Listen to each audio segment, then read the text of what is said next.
Americans generally respect one another's beliefs, even if they don't share those beliefs. I know I do. I respect everybody's beliefs.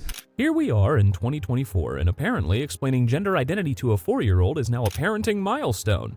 You know, right between learning to ride a bike and don't touch the stove, it's hot! But here's the kicker. We've somehow convinced ourselves that this is progress. We're not teaching kids how to tie their shoes, we're teaching them how to tie their identities into a politically correct, neatly labeled bow. Oh, and if you're not on board with that, you're probably a bigot. Hey, congratulations. Yeah, parenting used to be about teaching your kid how not to be a jerk.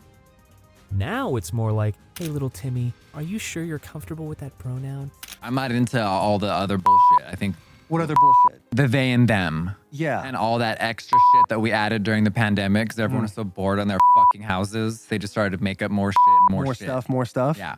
That's where the conservatives like me because I'm just real. Don't let society pressure you into, basic biology.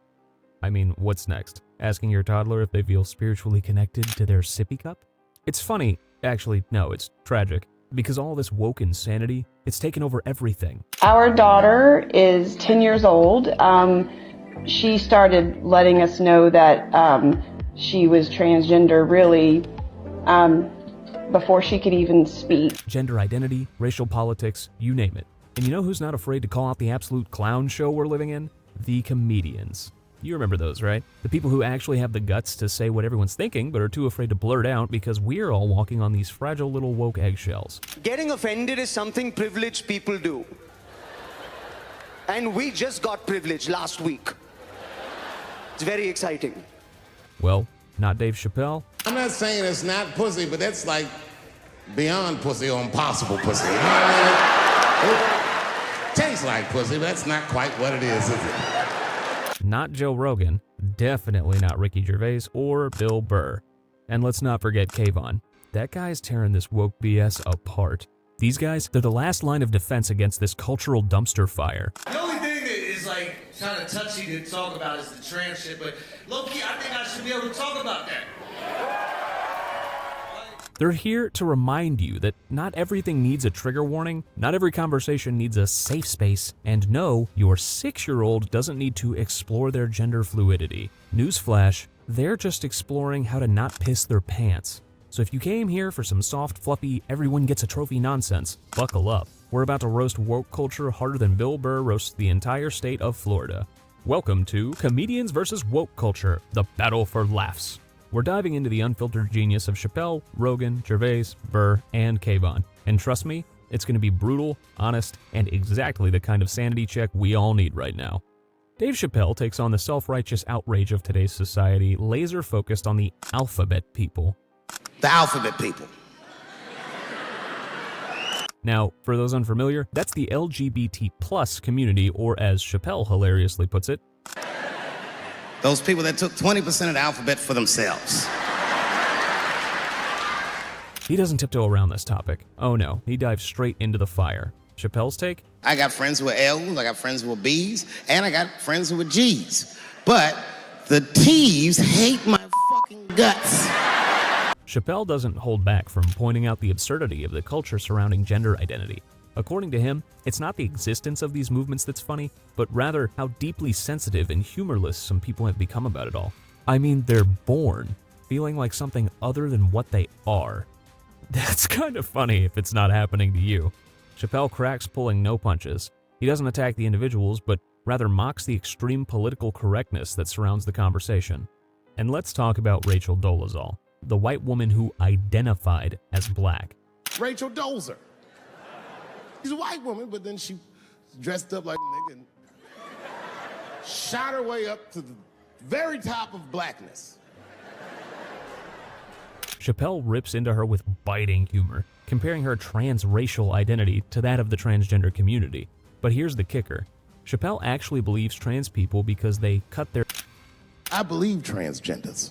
I don't understand them either, but I know they mean what they say. Them niggas cut their dicks off.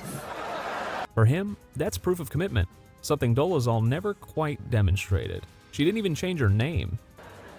If you want my support, you're gonna have to change your name to the blackest shit I've ever heard. Bitch, you're gonna have to change your name to Draymond Green. Chappelle's genius lies in holding a mirror up to society and forcing us to confront the ridiculousness of our times. Whether it's people getting mad over jokes about gender or a white woman climbing the ranks of blackness, he cuts through the noise with brutal honesty, reminding us that sometimes the world's absurdity is best handled with a sense of humor. But hey, if you're offended, maybe check your Wi-Fi. It's probably just sensitive. Alright folks, let's talk about the most ridiculous thing since avocado toast. Kids running around schools in furry tails. You got kids walking around as furries, you got... Yes, it's happening, and Joe Rogan is here to pull no punches on how woke culture got hijacked by a bunch of confused tweens who now think wearing cat ears is a human right. Apparently, you can't wear a baseball cap in class, but oh yeah, slap on some raccoon ears and you're set. Rogan nails it with this brutal honesty. You know, oh, you're a cat? No, you're not. You have cat ears on. They don't even look like a cat. You don't even have a good costume on. Like, you're not tricking people in the dark. And he's not wrong. Schools are letting these kids purr and hiss at each other like it's Animal Planet Live, all while enforcing dress codes that make zero sense. The woke movement infiltrated everything, but the good news, high schoolers are done with it. They're rejecting the whole deal faster than Rogan can throw a left hook in the octagon. Oh, and shout out to Tucker Carlson, who makes a solid point. Body dysphoria for like anorexia versus gender dysphoria. And he said when a child has body dysphoria and they think they're fat, you don't tell them, oh yeah, you are fat. We don't tell anorexic kids they're actually fat, so why are we indulging other dysphorias like it's the latest TikTok challenge? And that's the thing. If you're an adult and want to be a furry, cool. Go pay your own rent and hiss at people at a convention. But in school, let's stop pretending you need a litter box in the classroom. Ricky Gervais just doesn't tiptoe around the minefield of woke culture. He dives in with both feet and a megaphone. He's here to remind us that the world has become a tad too sensitive and a lot less funny. When someone says to me about another comedian, they say, oh, they're not funny. Even if I agree with them, I stand up and I say, well, you can't say that. You've got to say, you don't find them funny, you know. And I hate it when people say, that joke was offensive. I gotta say, no, you've got to say, you found it offensive. Because it's all about feelings, and feelings are personal. And there's loads of types of comedy, and comedy evolves, you know. Ricky Gervais has never been one to shy away from calling out the absurdities of modern culture, especially when it comes to the rise of woke comedy. There's a new type of comedy at the moment called woke comedy, right? No, it's very progressive. He often highlights how the landscape has shifted to a place where comedians seem more concerned about avoiding offense than pushing boundaries. In this new comedic environment, performers are practically walking on eggshells, signing metaphorical contracts to ensure nothing controversial slips through. It's woke comedy, and I tried to watch a bit of it, and I decided I'd rather watch Louis C.K. masturbate. Can't mention him anymore, he's cancelled. Gervais observes how this shift reflects a broader societal trend, the race to be the first person offended, as if it's a competition for moral superiority. Rather than prioritizing authenticity or truth, many focus on being politically correct, sometimes at the cost of actual correctness. This creates a strange irony, where the very essence of comedy, challenging norms and making people think, is diluted by the need to play it safe. His perspective on this cultural shift adds a sharp critique of how self-censorship in comedy, driven by fear of backlash, has taken the edge off what used to be one of the most daring forms of expression. Gervais also addresses the ridiculous backlash he faced after a joke about Caitlyn Jenner. Ricky Gervais often comments on how outrage, especially on platforms like Twitter, can escalate over jokes that are misinterpreted. He emphasizes that there's a difference between making a joke about a subject and actually targeting someone with harmful intent. It was transphobic. It wasn't transphobic in the slightest. It was a joke about a trans person, but the joke had nothing to do with that aspect of her existence. In the current climate, even seemingly harmless observations can spark intense reactions. Gervais points out how unpredictable offense has become, with statements that were once uncontroversial now stirring up debate. People get offended when they mistake the subject of a joke with the actual target, and they're not necessarily the same. I'll tell you the joke, you make your own minds up, right? He humorously notes how something as straightforward as stating biological facts like women don't have.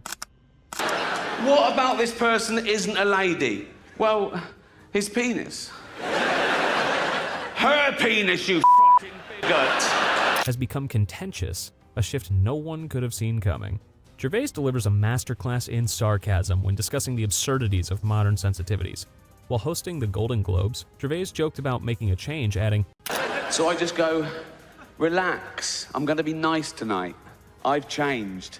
Not as much as Bruce Jenner, obviously. He reflects on how the woke crowd can't take a joke anymore. always ready to pounce on anything remotely controversial, eager to cancel someone for a single line. In a world spiraling into overanalysis, fear is a tool. But when that light hits the sky, it's not just a call. It's a warning. Gervais poses a critical question. So what's the solution? More therapy sessions? Or do we just need to let some jokes land without fear of cancellation? Honestly, if we keep going this way, we'll need a government grant just to say what we actually think. His sharp wit cuts through the noise, reminding us that sometimes laughter is the best remedy for the chaos of modern sensibilities. Burr is like that dad who refuses to sugarcoat anything, especially when it comes to the absurdity of woke culture. Stay woke, however the fuck you say it, and some white person heard it like, who is that? Oh my God. Stay woke? I want to say that. I gotta say that around my white friends so they know that I'm down. Bill Burr is the comic equivalent of a cold splash of water to the face, particularly when addressing the tangled web of woke culture. While he acknowledges the need for change, he's not afraid to call out the absurdities that often accompany it. We've entered an age where if you say the wrong thing, You might as well be leading an Antifa rally. like, relax. I didn't know asking someone to pass the salt is racist because I didn't also ask for the pepper. His disdain for the overly sensitive climate is deep.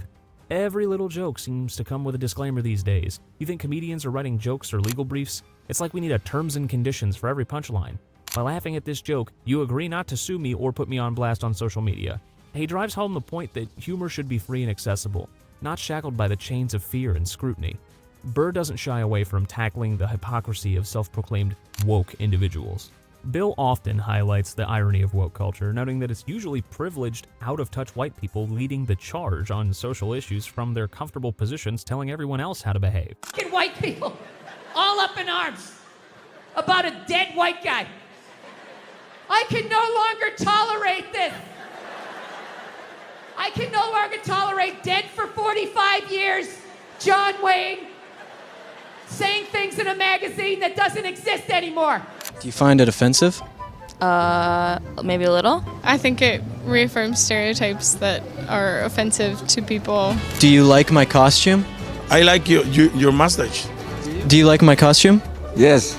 I'm not saying don't care. Just don't act like you're some kind of social justice superhero when you're really just trying to look good in front of your friends. Burr doesn't shy away from addressing the ironies in today's culture, particularly when it comes to canceling people for decades-old comments or outdated views. I'm like, what, they got some found footage? You got a new movie coming out that maybe they shelved? And all of a sudden it was all these stupid-ass woke white people, right?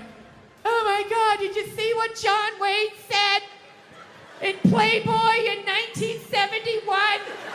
He pokes fun at how absurd it is to expect people like John Wayne, born in 1907, to sound like they just graduated from a liberal arts college. This brings to mind the logic behind modern initiatives like California paying reparations for slavery when it wasn't even a slave state. He urges us to ask, are we rewriting history for emotional satisfaction, or are we genuinely trying to make sense of things? The contradictions, he suggests, are what really leave people scratching their heads. So what's the answer? Should we all sit around in a circle, holding hands, chanting, "I'm sorry" for things we didn't even do? Or can we just laugh at ourselves for a change? I vote for laughter.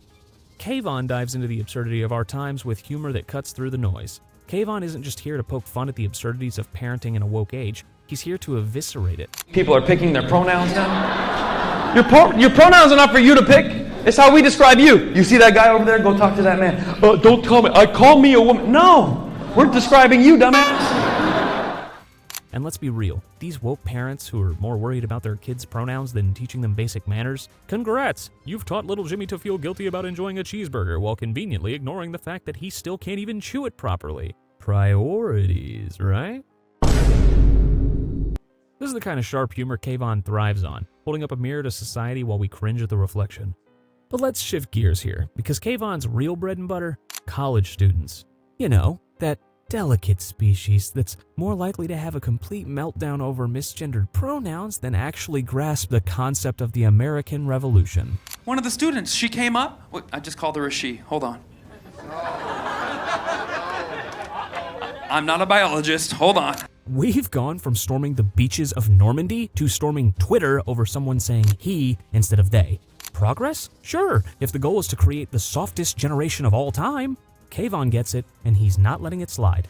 So here's what happened. I get to the college, and the student advisor is the lady in charge. She goes, just so you know, we did not have a good experience with our last comedian, and we want to make sure that you understand this is the student's safe space.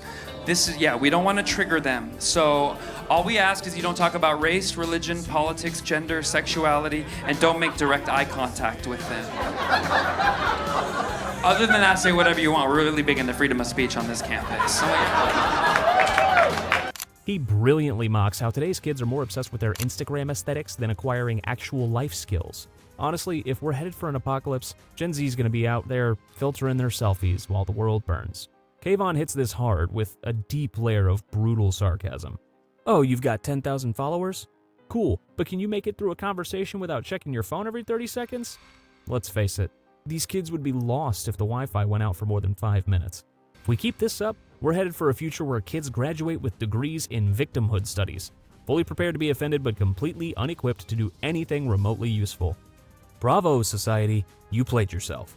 In a world where everyone is looking to be the next victim, Kayvon is the satirist we desperately need.